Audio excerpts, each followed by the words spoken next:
네, 안녕하세요. 알고 하는 미대 입시 디자인하다 미술학원 선원쌤입니다. 줄여서 알하미. 네, 이번에 혼자 안 하고 네, 게스트 한 분 모셔왔습니다. 네. 네, 저보다 더 전문가일 수 있어요. 네. 네. 오늘 준비한 주제는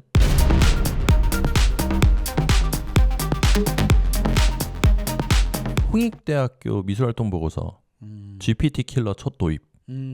지원자들 날벼락입니다. 네. 왜 날벼락이죠? 근데 GPT 킬러 첫 도입이 뭐예요? 홍익대는 이 수시에서 미술활동 보고서라는 걸 쓰긴 하거든요. 근데 요거를 챗 GPT가 워낙에 활성화되다 보니까 GPT의 도움을 받아서 쓴 글을 걸러내는 작업을 한번 한 거죠. 올해 처음으로. 네, 근데 요게 이제 문제가 된 사건을 오늘 얘기해 보고자 좀 가져와 봤습니다. 그럼 입시를 GTP로 써서 냈어. 네. 근데 그걸 사람들이 모르니까 네. 그걸 다시 기계를 돌려서 또 잡아내요. 네. 와. 설명하기 전에 아예 미술활동 보고서, 그러니까 홍익대에 대한 입시를 전혀 모르시는 분들을 위해서 잠깐 설명을 좀 하겠습니다. 이런 거 잡히면 팔을 잘라야 돼. 다시는 미술을 못하게. 아니 근데 어디 수작을 부려? 요게 문제가 되게 심각한 거였어요. 이 지원자들이 GPT를 썼다 안 썼다에 대한 개념이 아니에요. 지금 문제가 된 거. 안 썼는데도 걸린 상황이라 그래서 가져온 거예요. 그래서 지원자들이 날벼락을 맞았다. 네. 쓴 놈 팔 자르는 게 아니라 안 하는 사람들. 네, 그래서 요거를 한번 얘기해 보고자 가져와 봤어요. 대박이네.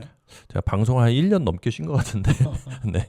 일단은 홍익대 수시 모집은 이런 식으로 되어 있어요. 수시 때 홍익대는 더 이상 이제 실기를 안 하거든요.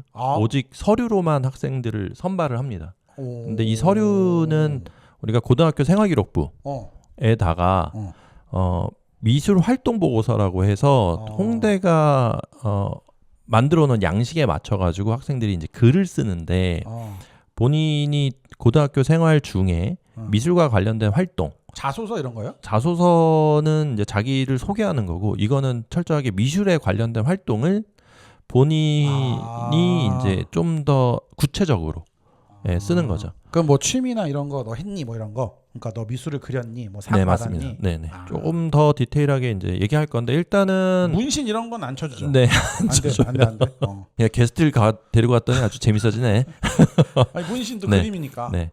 일단 홍익대는 서울하고 세종이 있죠. 그다음에 이제 전형은 미술 우수자라고 이제 얘기를 합니다. 그리고 표를 쭉 보면 이제 평균, 그러니까 작년의 등급이 이게 평균이 쭉 나와 있어요. 그래서 학과별로 평균이 어느 정도 된다는데 디자인학부 같은 경우에 평균이 1.94거든요. 그러니까 거의 2등급에 가까워요. 2등급이면 100명 중에 11등 정도의 성적이에요. 10%? 네, 그 안에 잘하네. 들어와야 돼요. 그러니까 고등학교 안에서 정말 성적이 좋은 애들인 거죠. 저게 점수가 낮을수록 빡신 거군요. 네, 그렇죠. 네. 전교 1등이고 뭐 수시에서 의대를 지원한다라고 하면 뭐 1.12, 뭐 1.2 뭐 이 정도거든요. 근데 디자인은 엄청 높은 거네 그러면. 그렇죠. 진짜? 네. 0점대는 없어요? 없죠. 네. 오직 그냥 다 올 만점이다 그러면 1.00이 되는 거예요. 1.00. 네. 엄청 센 거구나. 네, 1.94인데 근데 대신에 여기서는 수학이 빠져요.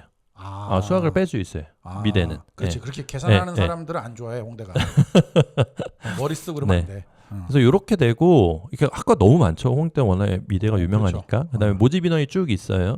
그리고 지원자가 쭉 있고, 그다음에 매년 올해 경쟁률.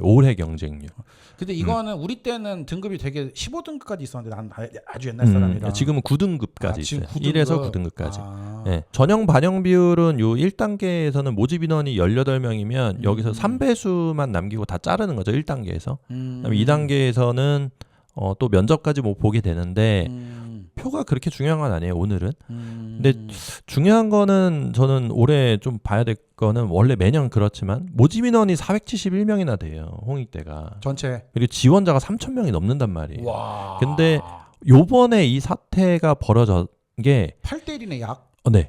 근데 3,000명 중에 한 절반에 해당하는 학생들이 좀 피해를 본 것처럼 보이거든요. 와. 네. 그러니까 이 사태가 굉장히 심각했다는 거죠. 1,500명 정도가. 네. 와. 네. 그래서 미술활동 보고서는 뭐냐? 예, 홍대에서 받는 서류가 그래, 뭐냐? 하면 미술과 관련된 교과 활동을 쓸 수 있는 문항이 있어요. 그게 이제 최대 7개까지 적을 수 있고 이거는 글자 수가 600자 이내로. 아, 엄청 길진 않구나. 네, 600자 이내로 쓰는데 이게 6개 보통 6개 7개 쓰거든요. 그러니까는 개수가 많죠.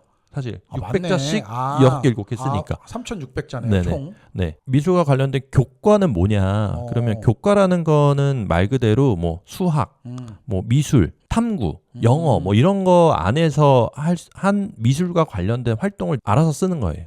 본인이 추출해 가지고. 문신, 화투 이런 건 안 된다고 네. 그랬죠? 네. 그다음에 미술과 관련 비교과 활동이라는 건 뭐냐면 이거는 이제 활동 내용은 간단하게 100자 쓰고 그다음에 자기 평가 의견이 이제 주거든요. 그게 300자인데 이제 교과 활동보다는 좀 글자 수는 적어지죠. 요게 이제 최대 8개까지 쓸 수 있어요. 근데 비교과 활동은 말 그대로 뭐 진로 활동, 동아리 활동 뭐 이런 활동들을 말합니다. 그러니까 성적하고 상관없는 다른 활동. 예를 들어 뭐 교회에서 뭐 그림 네네. 교재 만들고 이런 것도 되는 거죠. 네, 진로 활동으로 그런 내가 거. 이런 거 했다. 뭐 이런 거.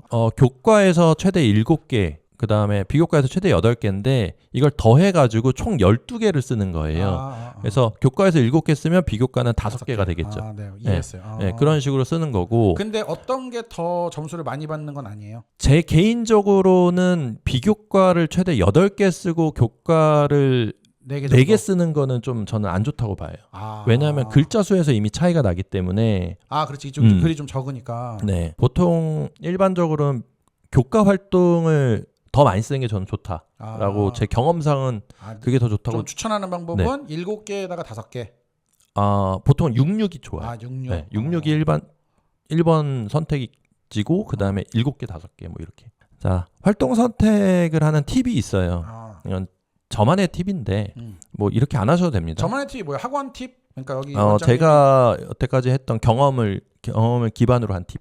이거 가려야 되는 거 아니야? 이거 보고 얘를 다 하면 어떡해? 근데 되게 그냥 다 아는 거예요. 일단은 교과 활동에서는 2가지를 선택할 수 있어요. 미술 교과에서 선택하는 거 하나랑 미술 외교과예요. 그러니까 미술 교과는 미술 창작, 뭐 그냥 미술 뭐 이런 게 되고요.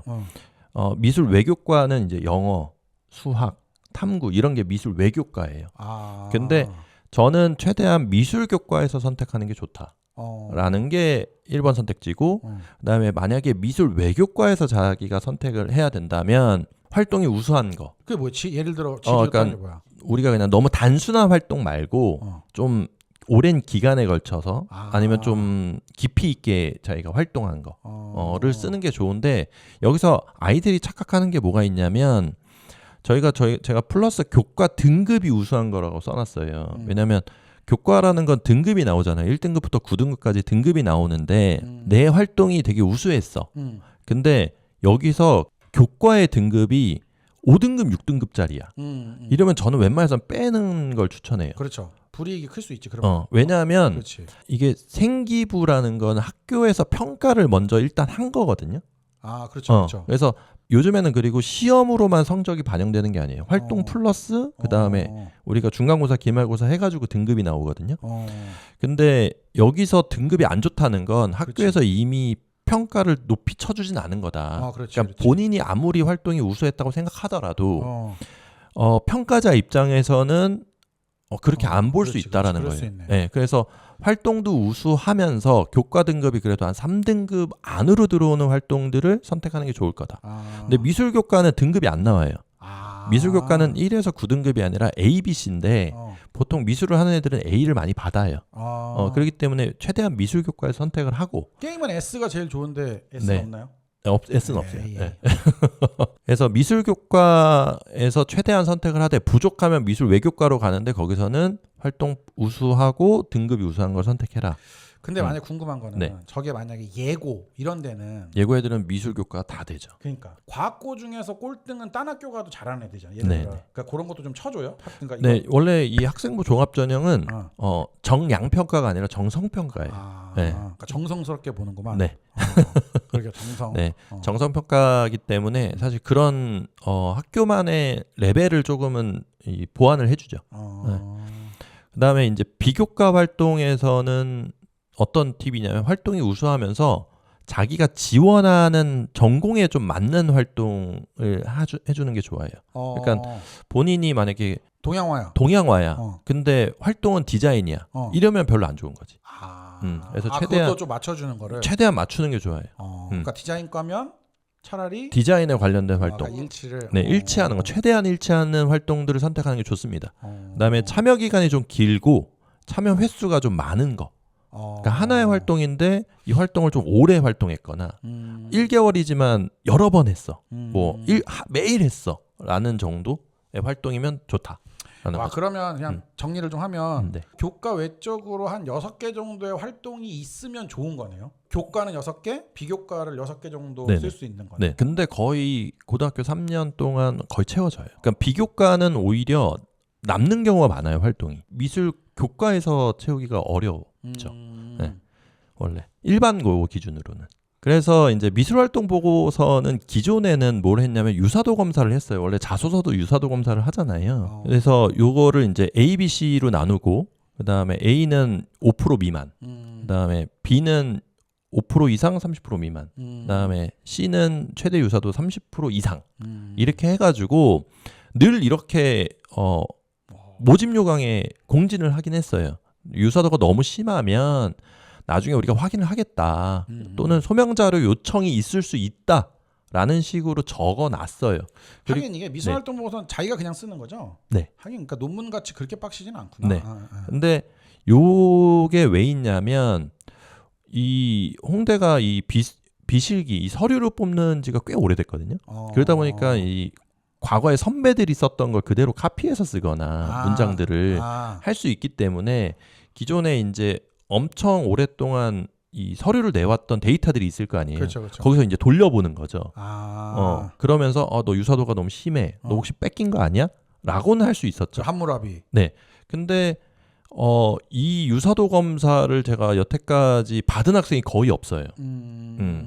제가 가르치거나 좀 해줬던 친구들은 없죠. 거의 없어요. 거의 없다는 게 실제로 없다고요? 아니면 학원 쪽에서 없다고요? 있을 수도 있는데 또 그러니까 개인적으로 준비하면서 뭐 다른 사람들의 서류를 어떻게든 요즘에 막 판매도 하거든요. 졸업생들이. 그래서 그런 것들을 본인이 글 쓰는 능력이 좀 부족해서 어떻게든 하려고 했다가 뭐 걸렸을 수도 있는데 이게 문제가 된 경우가 거의 없었죠. 사실은 유사도에 너무 심하게 걸렸다든지 이런 게 표면상으로 드러난 적은 거의 없었는데 요번에 이게 어떻게 됐냐.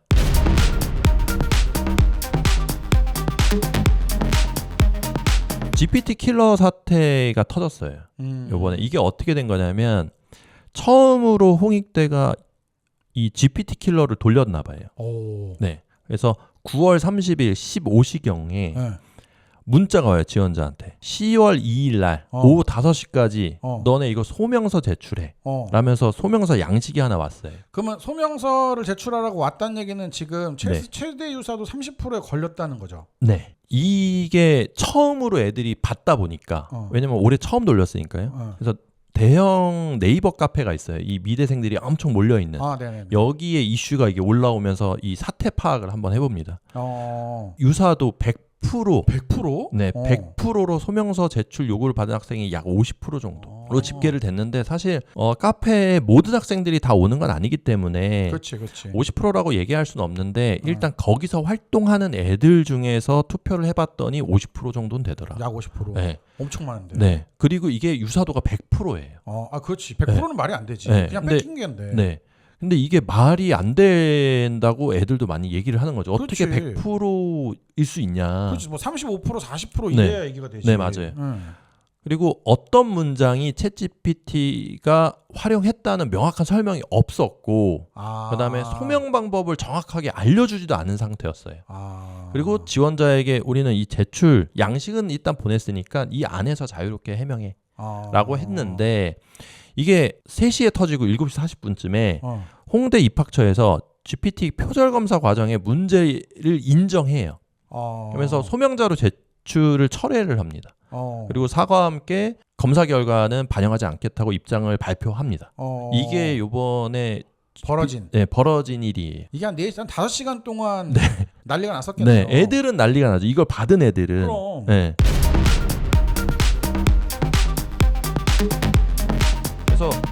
GPT 킬러가 뭐냐 라고 제가 해서 좀 알아봤어요. GTP를 죽이는 거 아닙니까? 그럴 수 있죠. 근데 제가 아무리 찾아봐도 우리나라에서 이 M사가 가장 유명하더라고요. 그리고 M사밖에 안 나와요. 이게 카피 킬러로 성장한 회사예요. GPT 킬러까지 이제 만든 회사인데 제가 저기서 GPT 킬러도 만들었다고요? 네. 그렇구나. 그래서 이 M사가 말하는 GPT 킬러가 어떤 거냐라고 하니까 얘네가 자체 평가한 GPT 킬러의 정확도가 94%예요. 우와. 그러니까 100%는 아닌 거야. 그래도 엄청 높네. 네, 높은데 제가 생각하는 문제가 되는 부분은 6%의 오류는 괜찮은 것인가? 아니 이것도 엄청 많지 애들로 따지면. 그렇죠. 네, 왜냐면 아까 3,000명이잖아요. 그러니까. 그럼 6%면 180명이 오류가 발생할 수 있단 말이에요. 그렇죠. 수능도 어떤 문제가 한 문제가 오류가 있으면 이게 난리가 나고 법원까지 가는. 그렇지. 네, 우리나라 미대에서 탑이라고 하는 홍대가 만약에 이걸 돌려서 만약에 했다라고 하면 이게 100%가 아닌 이상 이걸 계속 쓰는 게 맞냐? 라는 게 좀 하나 있고요. 전체 문서에 그리고 GPT 작성 비율과 문항별 작성 비율이 대부분 100%였다는 게 문제예요. 말이 안 되지. 네. 왜냐하면 써준 거를 그대로 옮기는 학생은 제가 보기에는 거의 없다고 보거든요. 뭐 조금 있을 수도 있을 있겠지만. 수 있는데 이게 대부분 받은 애들의 대부분이 100%라는 거예요. 그리고 12문항이라고 했잖아요. 그러니까 12문항 중에 막 두세 문항이 100%로 걸리는 거예요. 저 GPT가 컴퓨터가 아니고 사람 아니야? 그래서 이 자식 이거 100%야 이거 100%. 야 이거 보니까 이거 100%네 이거 아니야? 그리고 이 GPT 킬러가 수상까지 받았어요. 장관한테. 교육부 장관한테. 이게 좋은 프로그램이라고. 네, 좋은 프로그램이에요. 그래서 이 M사가 말하는 건 교육계에서 최소한의 안전장치라고 얘기를 하거든요. 근데 이 안전장치라고 얘기했는데 요번에 문제를 인정했잖아요. 홍익 때가. 우리가 문제가 있었어. 이 불씨는 입생한테는 이미 생겨버린 거죠. 그리고 얘네가 한국어 처리에 최적화되었다고 설명하는데 이번 사태를 보니까 오차와 오류가 없다고 확신할 수가 없죠. 한국어가 제일 복잡하거든요. 네. 그리고 홍익대의 문제점은 있죠.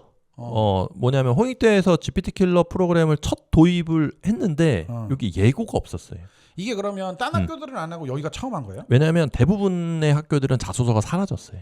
그렇구나. 네, 미할보 이렇게 글을 쓰는 거는 거의 홍대랑 뭐 이화여대랑 몇몇 대학교들이 남았는데 뭐 서울대도 원래 자소서를 받던 학교였기 때문에 거기도 사라졌거든요. 거기도 안 해요? 네, 없어요. 네. 그다음에 무죄를 소명해라라고 해요. 무죄인 애한테 무죄를 소명하라고. 그래서 무죄를 어떻게 소명해야 하는데 내가 결백한데 결백한 걸 어떻게 소명해야 돼. 그렇지. 그리고 방법도 예시도 없는 자유 형식이었어요. 그러니까 오히려 형식이 없으면 불안감이 더 커지죠. 내가 소명한 게 과연 옳게 소명한 것인가에 대한 또 의구심이 들 수 있잖아. 학생들 입장에서는. 그렇지. 마지막으로 소명 철회로 불신만 키웠어요.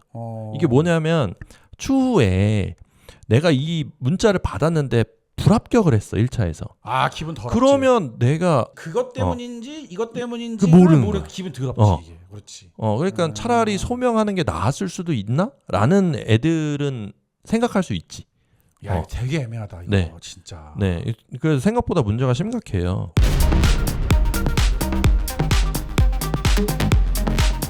대책이 있어야 될 것 같아요. 그러니까 올해는 끝났고 내년에는 그러면 어떻게 할 거냐. 근데 이게 홍대에서는 일단 얘기는 안 했는데 대학교는 저는 생각하기에는 대학교는 생각보다 학생들을 뽑을 때 불친절한 게 너무 많습니다. 철저하게 한다고 해도 뭐 예를 들어 뭐가 있어요? 불친절한 게. 실기전형 같은 경우에는 논란이 매년 있어요, 사실. 문제가 부정확하던가 문제가 부정확해서 질문을 했는데 각 교실마다 얘기해 주는 게 달라. 예를 들어 뭐 치약을 그려요. 그러면 앞에서는 뚜껑 열지 마요. 옆에서는 뚜껑 열어. 그렇죠. 네, 그런 식으로 해서 어디는 안 된다고 하고 어디는 된다고 했는데 이게 나에게 문제가 있느냐 없느냐. 애들한테는 1년 농사인데 학생이 미리 대책은 좀 세워야 된다. 특히 1, 2학년 아직 입시를 치르지 않았거나 또는 올해 실패했을 때 내년을 위해서는 좀 대책이 필요하지 않을까. 해야 돼. 네. 너무 기분 이상하겠다. 네. 이거. 그래서 지원자, 대학교는 불친절하니까 본인 스스로 좀 챙겨야 될 것 같더라고요. 그래서 제가 좀 생각을 해봤는데 일단 생기부를 학생들이 작성할 때 미알보는 생기부에 활동만 적혀 있으면 이 디테일은 사실 미알보에다 적어놨거든요.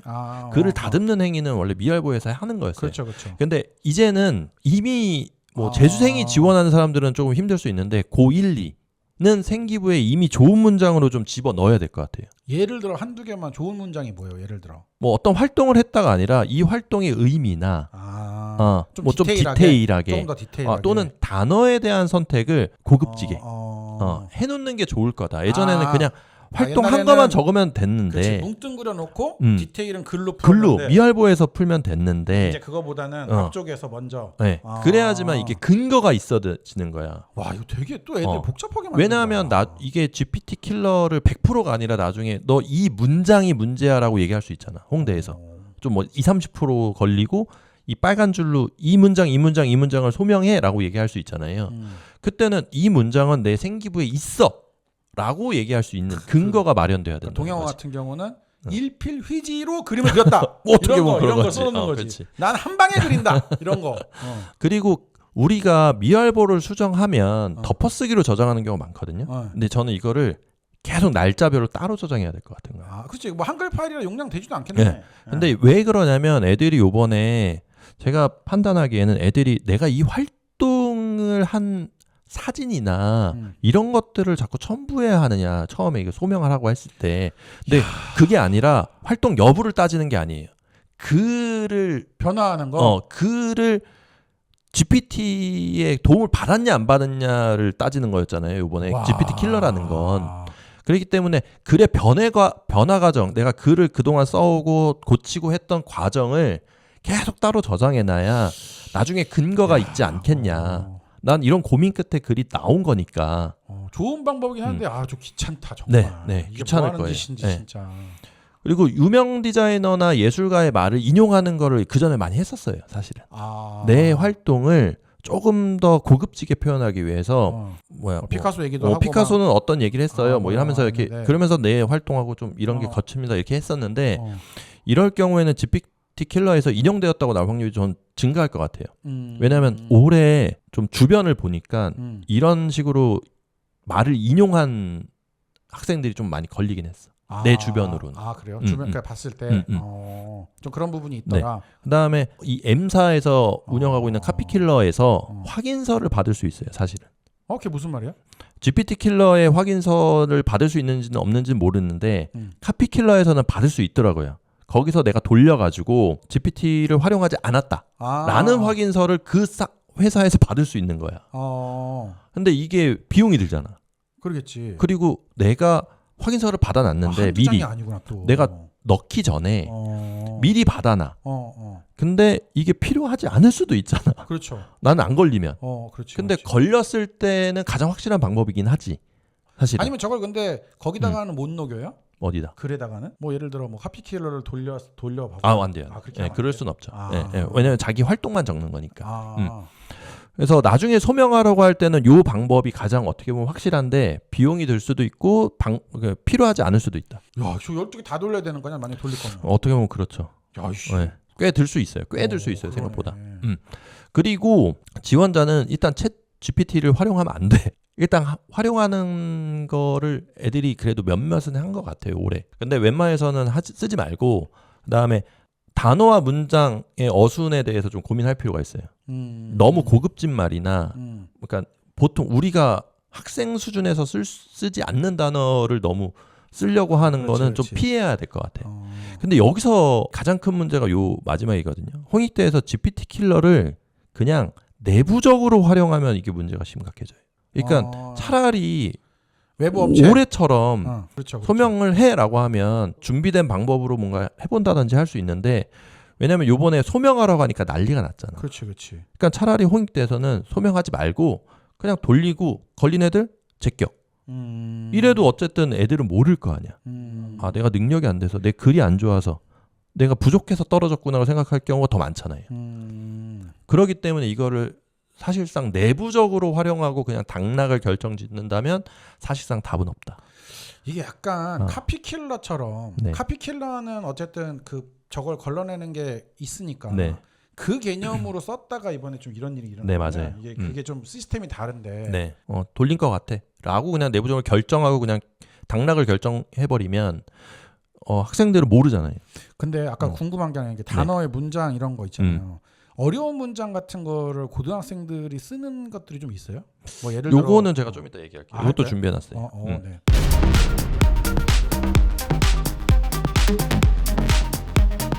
애들이 이제 미활보를 쓸 때 되게 힘들어하는 경우가 있는데 몇 년간 미활보를 정말 극소수의 애들만 뭐 봐주고 하거든요. 근데 사실상 학생들이 다 쓰는데 애들마다 쓰는 글의 뉘앙스가 사실 다 달라요. 그럴 수 있죠. 근데 이거를 지켜주면서 보정을 해줘야 되거든. 근데 이게 너무 힘들다 보니까 사실 굉장히 극소수의 애들만 저는 매년 하게 되더라고요. 제가 몇 년 동안 홍대 미활보를 해보면서 자랑 아닌 자랑해보면 저는 1차에서 떨어본 적은 없어요. 1차는 다 100% 다 붙었어요. 몇 년간. 몇 차까지 있어요 이거는? 2차. 2차? 네.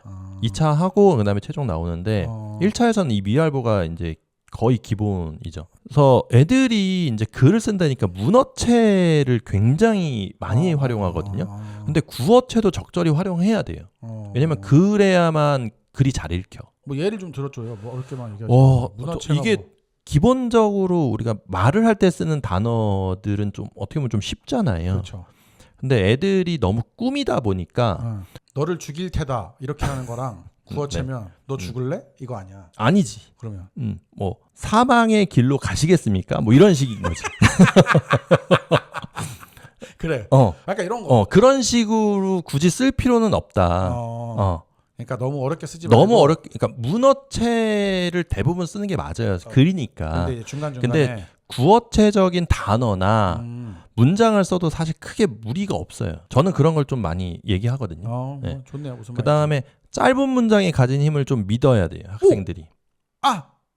이런 거? 아니요. 애들이 설명을 하고 꾸미려고 하다 보니까 문장이 너무 길어져요. 그렇죠. 그러다 보면 힘이 없어요. 그리고 임팩트가 좀 적어요. 적어지기 때문에 길게 서술할 문장도 있는데 단순하게 끝나야 되는 문장도 사실 있는 거예요. 제가 예전에 한 학생이 되게 깊은 고민 끝에 하나의 문장을 만든 게 있는데 경희대 환경조경을 쓴 학생인데 첫 문장이 뭐냐면 초록에는 힘이 있습니다라고 시작을 해요. 그러니까 그 학과에 대한 것, 그다음에 자신의 생각을 되게 짧은 문장으로 딱 정리한 거거든요. 초록에는 힘이 있습니다 하면서 자기가 이제 쑥 서술을 해요. 근데 이 짧은 문장이 가진 힘이 굉장히 크거든요. 그래서 중간중간에 너무 다 길게만 얘기하지 않아도 되고 내가 어떤 사람이다라고 만약에 얘기하더라도 자신감이 있는 사람입니다. 그냥 이렇게 간단하게 얘기해도 되는 걸 막 오히려 막 그렇지, 막 서술해서 쓰는 게 오히려 더 피곤하다 글이. 전 힘도 세고 달리기도 잘하고 저거 쓰는 게 더 그걸 읽는 사람을 좀 생각해 보면. 그렇지. 네. 그럼 그 연기학과 쓰는 사람들은 범죄도시에 있으니까 초록이는 힘이 있습니다.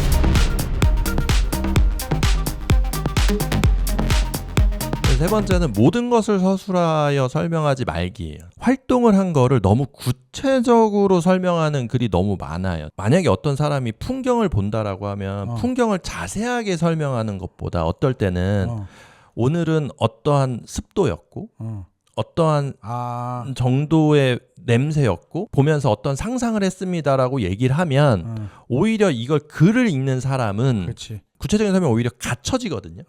상상을 그쵸. 제약을 두는데 오히려 때로는 어떤 것들은 열어주는 게 좋아요.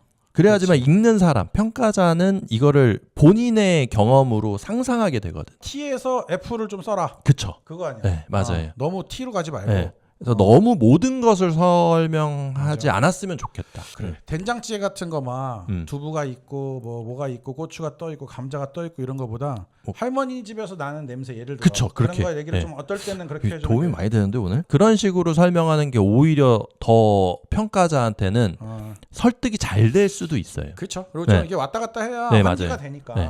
너무 노답 T로 얘기하지 말고 F도 좀. 네, 맞습니다.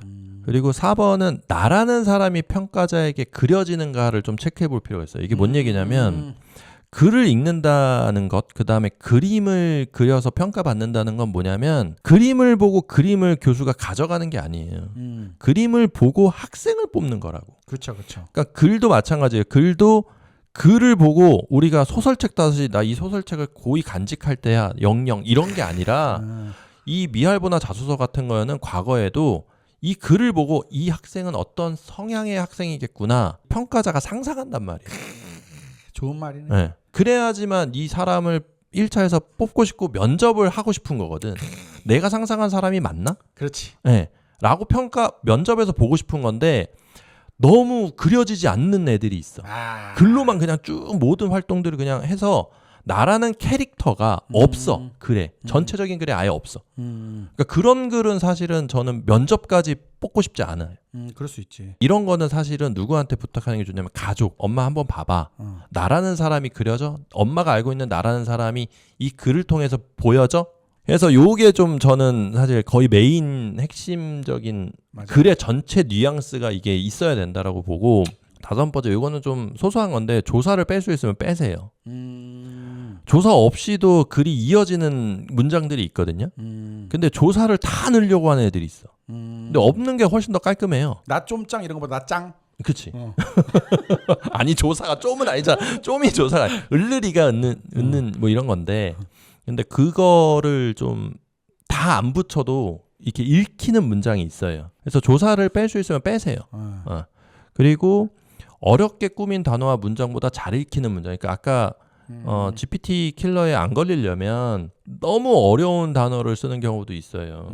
올해도 어떤 학생을 봐주는데 그냥 알람의 기능이면 되는 걸 그걸 되게 어렵게 쓴 거야. 시스템적인 걸 얘기를 하나? 최적화된 알림음? 뭐 이런 느낌. 최적화된 알림은? 뭐 그런 식으로. 잘 안 쓰는 말인데. 그러니까 그런 식으로 쓸 이유가 없다. 그러니까 우리가 흔히 쓰는 단어들이나 문장들 를 좀 활용해도 근데 너무 어려운 단어를 쓰려는 경우가 있는데 이 너무 어려운 단어들이 오히려 평가자들이 나를 되게 지적 수준이 높은 사람으로 보지 않을까라는 생각으로 사실 학생들은 쓰는 거거든. 근데 이게 과거에는 뭐 조금 도움이 됐을 수는 있는데 이게 GPT의 활용으로 볼 수도 있다.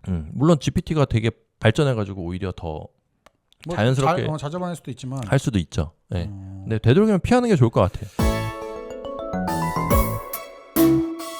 내년에 그러니까 내후년이죠. 어떻게 보면 26학년도니까 미할보 변경 사항이 있어요. 이게 바뀝니다 이제. 네. 특히 뭐에서 바뀌냐면 교과 활동이 바뀝니다. 교과 활동을 원래는 어떻게 써야 됐냐면 과목별 학기당 한 건만 쓸 수 있어요. 미술 교과야 2학년 1학기에 활동한 거 하나만 쓸 수 있어요. 그 다음에 미술 교과야 다시 쓰고 싶어 그러면 2학년 2학기 때 걸 써야 돼요. 그러니까 이게 학기별로 하나의 한 교과만 쓸 수 있기 때문에 하나의 과목만. 그러다 보니까 애들이 제약이 많은 거야. 왜냐면 내가 1학년 때는 사실 어리버리 하다가 2학년 때 활동을 되게 알차게 잘했어. 근데 못 쓰는구나. 근데 여기서 하나만 써야 돼. 그렇지. 그러니까는 이거에 대한 문제가 있었고 그러다 보니까는 미술 교과에서 선택을 못 하고 미술 외교과에서 억지로 땡겨서 쓰는 경우도 있었거든요. 근데 이거를 좀 홍대가 좀 변화를 주려고 하는 건 좋은 시도 같아요. 그래서 이 교과 활동의 유형을 좀 변경하는데 이게 어떻게 바뀌냐면 1번 드로잉. 그래서 너가 드로잉 능력을 키우기 위해서 하는 활동. 그래 이건 좋네. 으로 이제 구분하는 거야. 구분을 그렇게 하는 거야 이제. 그다음에 나는 이제 이건 조형 활동이에요라고 해서 이제 조형과 관련된 활동 그리고 매체 활동이라고 해서 이제 사진 뭐 UCC 같은 거 유튜브 만들고 이런 활동 그다음에 감상 뭐 작품에 대한 감상 그다음에 미술 교류 그다음에 작품 비평 뭐 이런 것들에 대한 활동 이 진로와 관련된 활동 뭐 자신이 전공하고 지원하고자 하는 전공 학과가 있잖아요. 거기와 관련된 활동. 이건 공모전 이런 것도 되나? 근데 보통 이게 학교와 관련된 학교 내부 활동이에요. 교과 활동이에요, 말 그대로. 교과에 교과에서. 들어가는 그렇구나. 교과 안에서 본인의 진로와 관련된 그런 수행 평가들이 있어요, 있기는. 거기서 이제 본인들이 이 활동을 하시면 됩니다. 그래서 과목 구분 중심이었는데 그 전에는 과목 구분 중심이라는 건 미술 교과, 미술 외교과 이 두 개로 구분했다라고 하면 지금은 이제 이렇게 활동에 대한 부분으로 바뀌었다. 이 중에서 본인이 사실 반드시 해야 되는 건 진로 활동. 이 진로 활동은 거의 반드시 해야 되는 거죠. 그 다음에 나머지는 이 진로와 관련된 활동을 뭘로 채울 거냐, 어떠한 유형으로 채울 거냐에 대한 고민이 있겠죠. 재밌네요. 뭐 여러 개 많네. 자기가 하고 싶은 거 드로잉도 뭐 기본적으로 다 할 수 있는 거고. 네네, 맞아요. 네, 이렇게 바뀝니다. 네, 바뀌는 건 또 설명해줘야 되니까. 이게 언제부터예요? 26학년도. 그러니까 내년 고3부터. 내년 고3. 지금 고2. 네, 미술교과에서 이제 2학년 이제 2학기인데 지금 2학년 2학기인데 얘네들은 미술교과에서 좀 더 다양한 활동을 막 해도 다 써먹을 수 있죠. 좀 3학년 1학기 때 또 몰아서 해도 나중에 다 써먹을 수 있게 되는 거죠. 학교도 안 다녀도 되고. 네. 네, 오늘 준비한 건 여기까지입니다. 네, 좋은데요. 이거 근데 이거는 뭐 제가 좀 장난을 쳐서 그렇긴 하지만 네. 부모님도 좋았어요. 같이 보고 하시면 도움이 될 수 있는 게 그리고 이 사태를 고3 애들이나 올해 지원 애들은 알아. 근데 현재 고1, 2는 사실 거의 모르죠. 아니 근데 왜 저거를 GTP 저거 킬러 이런 거를 예비로 어떤 시험 운행을 안 하고 저렇게 했을까요? 난 그게 되게 이해가 안 돼요. 저는 그리고 제일 이해가 안 가는 건 100%가 이해가 안 가요. 그렇죠. 그러니까 그런 실수가 있을 수 있으니까 애들 인생인데 지금 저런 거를 좀 뭔가 예비를 좀 돌려보고 해서 실수 없이 가야지. 맞아요. 최고 미래라고 하는 홍익대가 올해 너무 큰 실수를 한 것 같다. 근데 어쨌든 입시는 원래 불합리합니다. 그렇죠. 그럴 수 원래 있지만 불합리하고. 근데 이렇게 불합리하면 안 되지 이거. 사실 이거를 너네가 시정해라고 아무리 요구해도 저쪽에서 안 하면 방법은 없잖아요. 그렇죠. 그러니까 스스로 좀 뭔가 대비는 하고는 있어야 된다라는 거죠. 그럼 어떻게 해야 돼요? 학원으로 오면 다 해주나요? 안 해줘? 저는 매년 하는 인원이 제한적이에요. 그렇지. 많이 없을 수. 제가 올해도 2명 정도를 좀 봐줬는데 과거에 자소서 있을 때 5명 정도를 봐준 적이 있거든요. 그때 자소서 미활보 포함해서 20 몇 개 대학교를 할 때 정말 죽을 뻔했어요. 엄청 많구나. 선생님들이 하는 게 정해져 있구나. 근데 지금은 이제 자소서는 없고 홍대가 거의 대표적이거든요. 그러니까 홍대 미활보, 이제 고려대는 뭐 글 쓰는 게 거의 없기 때문에 그렇게 안 어렵고 이화여대도 글을 써야 돼요. 홍대처럼 비슷하게. 두 학교 정도인데 이 두 학교에 글 쓰는 양이 방대하잖아요. 그렇죠. 그러다 보니까는 1년에 5명 이상 한다는 거는 거의 제 입장에서 불가능해요. 한 선생님이 하는 게. 그리고 최근에 어떤 사태가 있었냐면 홍익대에서 몇 년간 이 미술활동 보고서를 도와주던 학원이 작년인가 올해인가는 모르겠는데 갑자기 문 닫고 날랐어요. 진짜? 네. 그 이유는 모르겠어요. 이유는 저는 모르겠는데 아무튼 없어졌다. 네, 갑자기 그렇게 사라진 거 보고 느낀 거는 아마 제 생각이에요. 이건 조금 과도하게 애들을 많이 받다 보니까 과부하가 온 거 아닌가라는 생각이 들어요. 그러니까 혼자 할 수 있는 인원이 사실 저는 맥시멈 7명이라고 보거든요. 그것도 아주 학기 초부터 시작해서 다듬으면 맥시멈 7명 정도가 저는 한계라고 봐요. 홍대만 했을 때. 보통 홍대 쓴 애들이 이화여대도 쓴단 말이에요. 근데 양식이 좀 달라요. 근데 이거를 만약에 한 사람이 15명 정도까지 늘어났다 이러면은 사실 거의 삶이 없다고 보시면 돼요. 그러다 보면은 이제 애들을 봐주는 이 퀄리티가 낮아지잖아요. 그렇죠. 꼼꼼히 못 봐주고 그냥 다시 써 이럴 수도 있기 때문에 그렇죠. 좀 제한을 두고 원래 했어야 되는데 그 운영 방식은 모르겠지만 아마 좀 제 느낌에는 과부하가 온 거 아닐까라는 생각은 좀 있습니다. 그럼 이거 막히고 하면은 학원으로 올라오면 좀 빨리 와야 되나? 저희 학원에요? 아니 여기 아니고 다른 데라도 일단 빨리빨리 가야 되는 거예요. 여기 학원에 오면 제일 좋은데. 이렇게 홍대처럼 비실기 전문으로 하는 학원이 있어요. 저희 학원 같은 경우에는 사실 실기 학원인데 제가 꽤 오랫동안 이제 소수의 애들만 이 서류 전형을 봐주다 보니까 저는 뭐 아름아름 뭐 이렇게 건너 이렇게 해서 오는 사람들인 학생들인 거고 대형이나 이제 그런 데서 뭐 받으려면 빨리 가야죠. 사실 마감이 빨리 됩니다. 빨리 하셔도 여기 지금 학원이 독도에 있어가지고 다음 시간에 또 다른 내용으로 찾아뵙겠습니다.